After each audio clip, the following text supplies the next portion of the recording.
রাসূল করিম সাল্লাল্লাহু আলাইহি ওয়াসাল্লাম একবার বলতেছেন, হে আমার সাহাবায়ে কেরাম, ইন্না হাযিল কুলুব তাস্তাউ কামা ইয়াস্তাউল হাদিদু ইযা আসাবাহুল মা। قيل يا رسول الله وما جلاؤها قال كثرة ذكر الموت وتلاوة القرآن। হে আমার সাহাবারা, লোহার মধ্যে যেমনি ভাবে পানি লাগলে মরিচা ধরে জং ধরে যায়, মানুষের অন্তরের মধ্যে মরিচা পড়ে যায়, জং ধরে যায়, মানুষের অন্তরের মধ্যে মরিচা পড়ে জং ধরে কলব নষ্ট হয়ে যায়। সাহাবায়ে কেরাম বিস্মিত হলেন, আশ্চর্য হলেন, কারণ কাপড়ের মধ্যে ময়লা লাগলে পরিষ্কার করা যায়, বাইরে কোনো কিছুর মধ্যে শরীরের মধ্যে ময়লা লাগলে সেটা সাফ করা যায়, ভিতরের অন্তরের মধ্যে যদি ময়লা পড়ে, মরিচা পড়ে, দাগ লাগে, সেটা কিভাবে পরিষ্কার করা যাবে? সাহাবায়ে কেরাম বললেন, ওয়ামা জিলাউহা, ইয়া রাসূলুল্লাহ, আমার অন্তরের ময়লা, অন্তরের জং আমি কিভাবে পরিষ্কার করব?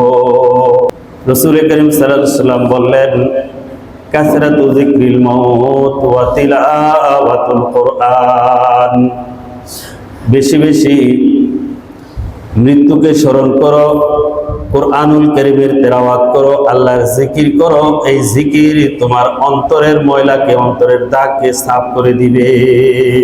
অন্তরকে পরিষ্কার করার ব্যবস্থা হলো জিকির। এটা অন্তরের রেত। লিকুল্লি শাইইন জালাউন ওয়া জালাউল কুলুবি যিকরুল্লাহ।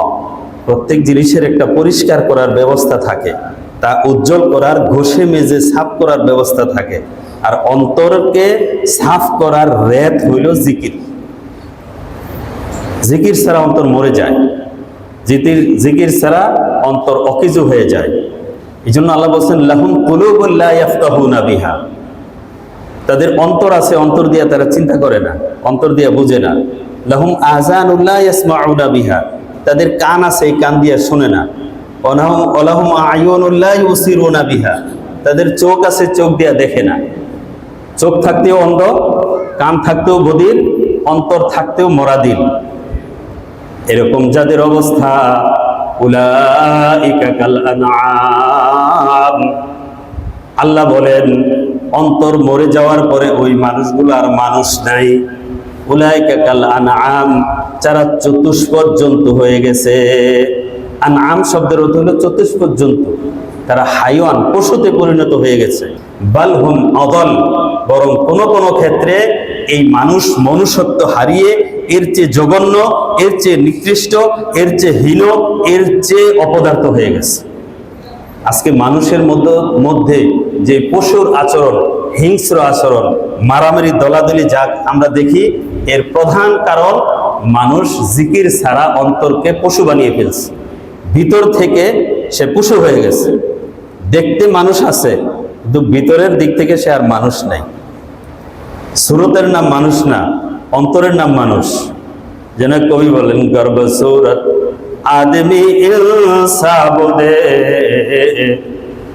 বুজাহেলো মোহাম্মদ এক সাবুদে। গর্ব সুরত আদমি ইনসাবুদে বুজাহেলো মোহাম্মদ এক সাবুদে। যদি সুরতের নাম মানুষ হতো, তাহলে আবু জাহেল এবং মোহাম্মদ একই হতো। নাউজুবিল্লাহ মিন যালিক। সুরত তো আবু জাহেল আর মোহাম্মদের একই। মোহাম্মদ আরবি, আবু জাহেলও আরবি। মুহাম্মদ সাল্লাল্লাহু আলাইহি ওয়াসাল্লাম কুরাইশি, আবু জাহেলও কুরাইশি, উভয়ের মক্কার অধিবাসী। কিন্তু সুরতের নাম মানুষ না, অন্তরের নাম মানুষ।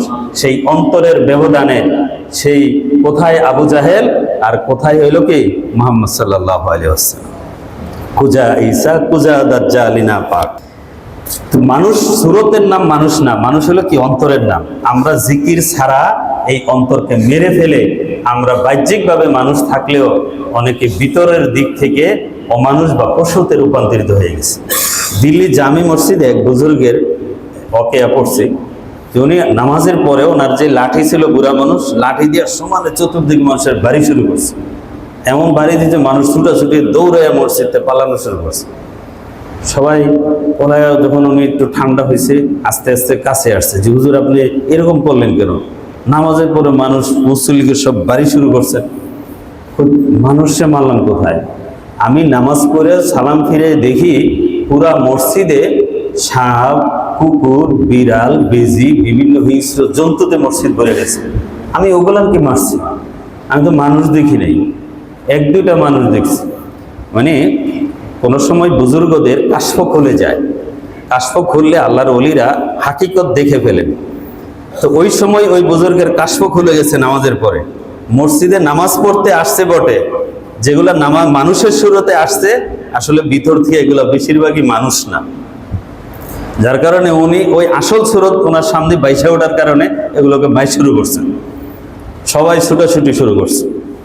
আগের জামানে এরকম হইতো, পাপ করলে আল্লাহ পাক মানুষের সুরত পাল্টাইয়া দিত, এটাকে বলে মাসখে সুরি, সুরত চেঞ্জ হয়ে যেত। কিন্তু নবী করিম সাল্লাল্লাহু আলাইহি ওয়াসাল্লাম আল্লাহর কাছে দোয়া করছেন আমার উম্মতের জন্য এই মাসখে সুরি না হয়, সুরত বিকৃত হয়ে আমার উম্মতের উপরে এই আযাব যেন না আসে। এই জন্য সুরত ঠিক আছে, কিন্তু ভিতর থেকে সে আর মানুষ নাই। এই মানুষ থাকার জন্য ঔষধ হইল, উপায় হইল জিকির।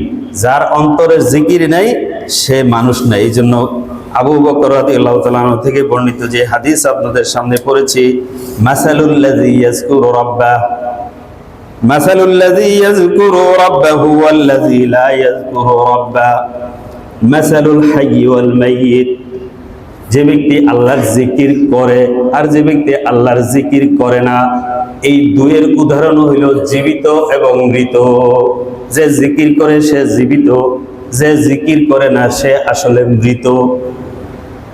সে দেখতে বেঁচে আছে কিন্তু আসলে সে অনুভূতিহীন, ভালো মন্দ, খারাপ, অন্যায়, ন্যায় এগুলো তার হৃদয়ের মধ্যে সঠিক রিডিং আসে না, যে কারণে সে অন্যায়, পাপ, দেদারসে করতে থাকে, কোনো খারাপ লাগে না।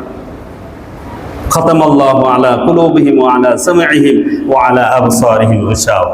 তাদের অন্তরে এমন মোহর মেরে দিয়েছেন, তাদের অন্তরে দিয়া আর কোনো কিছু সে দেখেও না, করেও না। এই জন্য যার অন্তরে জিকির আছে আর জিকির নাই, এই দুই ব্যক্তির উদাহরণ মৃত আর জীবিত ব্যক্তির মতো। মৃত যেরকম অনুভূতিহীন, সেই লোকটাও ভালো মন্দের দিক থেকে অনুভূতিহীন, সে মরে গেছে। জিকিরবিহীন মানুষ আসলে মরে গেছে। এই জন্য হুজুর সাল্লাল্লাহু আলাইহি ওয়াসাল্লাম বলছেন যে আযাকিরু মিনাল গাফিলিন, জিকিরকারী গাফিল ব্যক্তিদের মতো এরকম কাল মিসবাহি ফি বাইতিল মুসলিম, অন্ধকার ঘরে আলো যেরকম, গাফেলদের কাছে জিকিরকারী সেরকম। জিকির একজন ব্যক্তি যদি ইখলাসের সাথে একবার লা ইলাহা ইল্লাল্লাহ বলে, লা ইলাহা ইল্লাল্লাহ বলে, ফুতিহাত লাহু আবওয়াবুস সামা, আল্লাহ পাক রব্বুল আলামিন সমস্ত আসমানের দরজাগুলো তার জন্য খুলে দেন, বলে সুবহানাল্লাহ।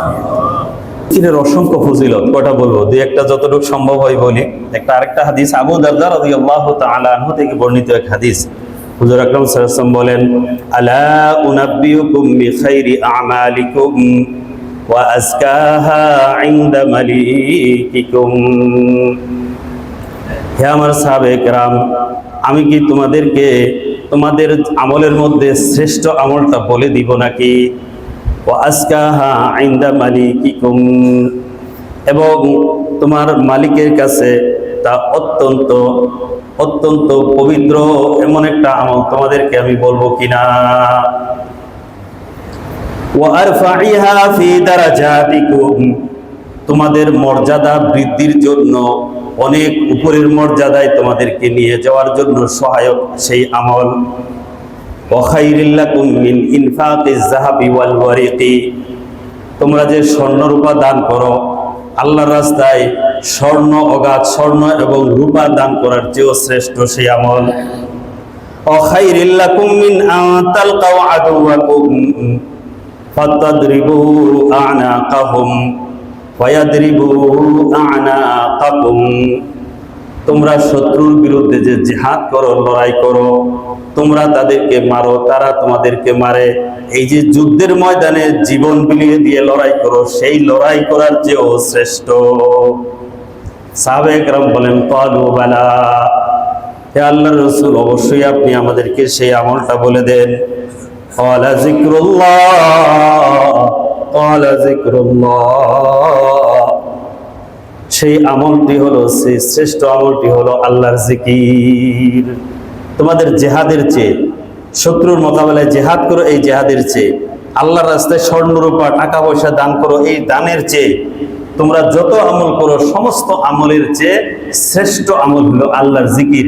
আল্লাহর জিকিরের চেয়ে শ্রেষ্ঠ কোনো আমল নাই, আল্লাহর জিকিরের চেয়ে সেরা কোনো আমল নাই। আসলে জিকিরই হলো সব আমলের প্রাণ, সমস্ত আমলের আসল হলো আল্লাহর জিকির। যেই আমলে জিকির নাই সেটা আমলই না।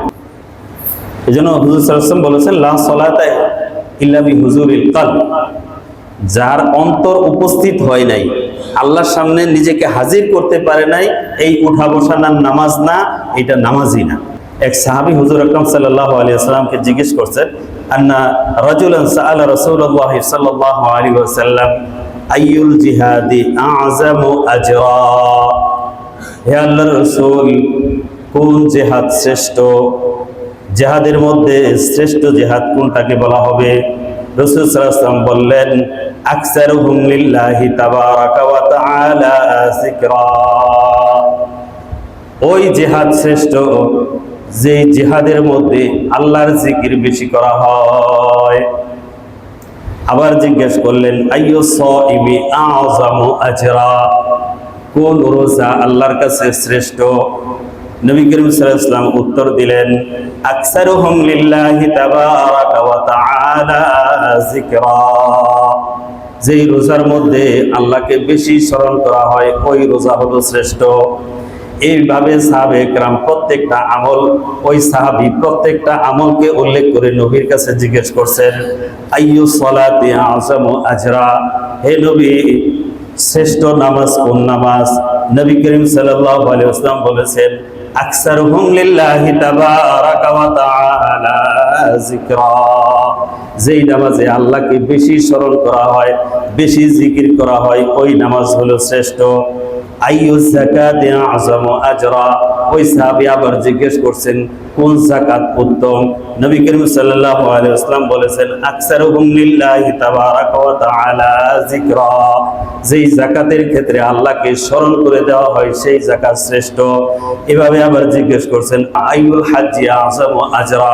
কোন হজ শ্রেষ্ঠ? নবী করিম সাল্লাল্লাহু আলাইহি ওয়াসাল্লাম বলেছেন, আকসারুহুম লিল্লাহি তাবারাকা ওয়া তাআলা যিকরা। যেই হজে আল্লাহকে বেশি স্মরণ করে ওই হজ শ্রেষ্ঠ। এজন্য হাজিরা তালবিয়া পড়তে চায় না। তালবিয়া যার হজের মধ্যে তালবিয়া যত বেশি, হজের ওজন তত বেশি। জিকির দ্বারা আমল ওজনওয়ালা হয়, জিকির দ্বারা আমল শক্তিশালী হয়। জিকির হলো আমলের প্রাণ, সমস্ত আমলের প্রাণ জিকির। ওই সাহাবী আরো জিজ্ঞেস করছেন, আইয়ুস সাদাকাতি আ'যামু আজরা। কোন সাদকা আল্লাহর কাছে বেশি সওয়াব? নবী করিম সাল্লাল্লাহু আলাইহি ওয়াসাল্লাম বলেন, আকসারুহুম লিল্লাহি তাবারাকা ওয়া তাআলা যিকরা। যেই সদকার মধ্যে আল্লাহকে স্মরণ করে দেওয়া হয় ওই সদকা শ্রেষ্ঠ। সমস্ত আমলের রূপ, সমস্ত আমলের প্রাণ, সমস্ত আমলের শক্তি আল্লাহর জিকির। আল্লাহর জিকির যেখানে নাই সেই আমল আল্লাহর কাছে কোনো গ্রহণযোগ্য না।